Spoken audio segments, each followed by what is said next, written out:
आप सबको भी दिवाली दुर्गा पूजा की बहुत सारी शुभकामनाएं।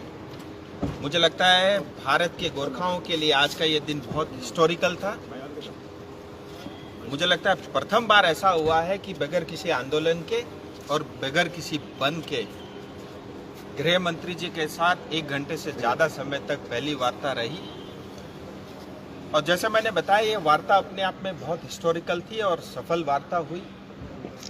हमने अपनी जो मांग थी पूरी गृह मंत्री जी के सामने समक्ष रख दी है और गृह मंत्री ने भी ये आश्वासन दिया है कि आपकी जो मांग है उसके लिए भारत सरकार ईमानदारी से प्रयास करेगी और उसका हल करेगी। क्योंकि ये एक ट्राइपेटाइट टॉक था जिसके अंदर में केंद्र सरकार, हमारे गोरखाओं के जो विधायक हैं और सांसद हैं और जो हमारे अलायंस पार्टी के अध्यक्ष हैं, और साथ ही तीसरा जो पक्ष था वो पश्चिम बंगाल सरकार था। पश्चिम बंगाल सरकार दुर्गा पूजा के कारण उन्होंने चीफ सेक्रेटरी या किसी सीनियर अफसर को नहीं भेजा। उन्होंने जो उनके यहाँ पे दिल्ली में प्रतिनिधि है जिनको हम रेजिडेंट कमिश्नर कहते हैं, तो वो आए हुए थे।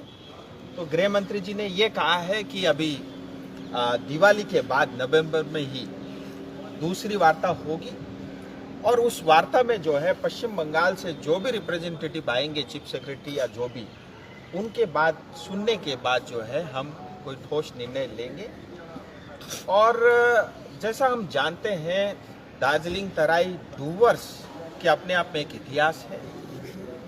आज जहां दार्जिलिंग में कोई डेमोक्रेसी नहीं है, कोई भारत का संविधान लागू नहीं होता, 2001 से पंचायत के चुनाव नहीं हुए, 2017 से जीटीए के किसी प्रकार के चुनाव नहीं हुए, और तो और दार्जिलिंग की जो भारत में दूसरी सबसे पुरानी म्यूनिसिपैलिटी है मद्रास के बाद, वो भी एक ब्यूरोक्रेट के माध्यम से चलता है।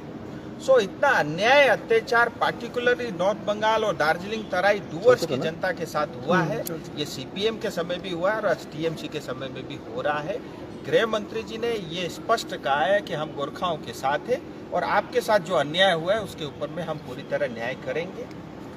इसी तरह से गोरखाओं में जो 11 जनजातीय उपजातियां जो छूटी हुई है, जो ट्राइबल, बाकी सब ट्राइबल है लेकिन 11 उपजातियां एसटी से छूटी हुई है, उनके भी जो तथ्य हैं, जो प्रमाण है और जो कुछ भी हमारे पास हिस्टोरिकल डॉक्यूमेंट्स है, उसके माध्यम से ये गोरखाओं को जनजाति मिलना उनका एक अधिकार है। क्योंकि 1941 के सेंसस तक वो थे, जब कॉन्स्टिट्यूटेड असेंबली के अंदर में डिस्कशन हुआ उस दिन भी गोरखा एसटी थे, और जो है 51 के बाद के जो सेंसस है उसमें किसी तरह वो छूट गए थे।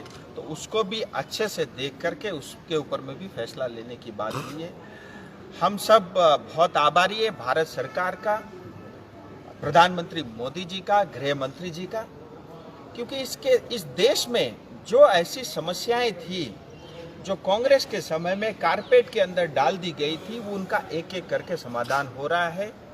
चाहे वो 370 का हटना हो, बोरोलैंड की समस्याओं का समाधान हो, ब्रू रिएंग का समाधान हो, या अभी हाल ही में जो कार्बी आंगलॉन्ग की जो समस्या का समाधान हुआ, हमें पूरा विश्वास है ये सरकार जो कहती है वो करेगी और आज तक इतिहास भी यही रहा है।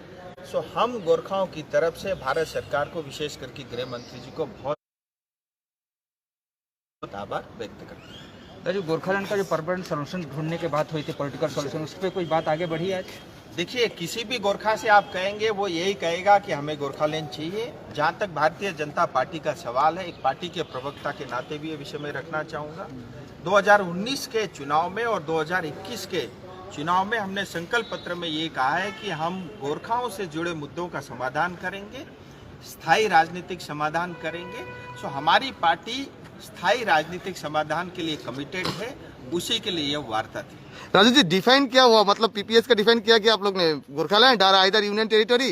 देखिए, ये अंदर जो है करीब 1.25 घंटे से ज़्यादा की वार्ता चली और ये ऑफिशियल टॉक था, ट्राइपेटाइट टॉक था।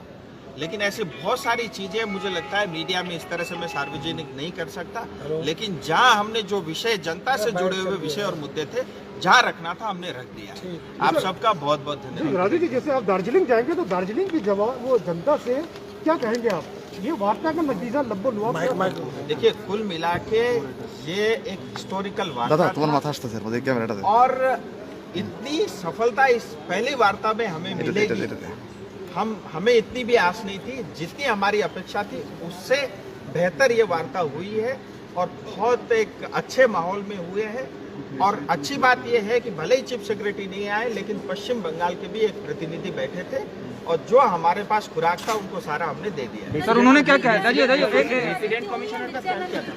देखिए वार्ता के अंदर में अमित शाह जी स्वयं उपस्थित थे, 2 MOS भी थे, नित्यानंद जी भी उपस्थित थे और साथ ही हमारे डूवर्स के जो हमारे सांसद और MOS हैं जोन बारला जी हाथ এই তুমি একটু इलेक्शन कमीशन ने क्या कहा पश्चिम बंगाल की ओर से?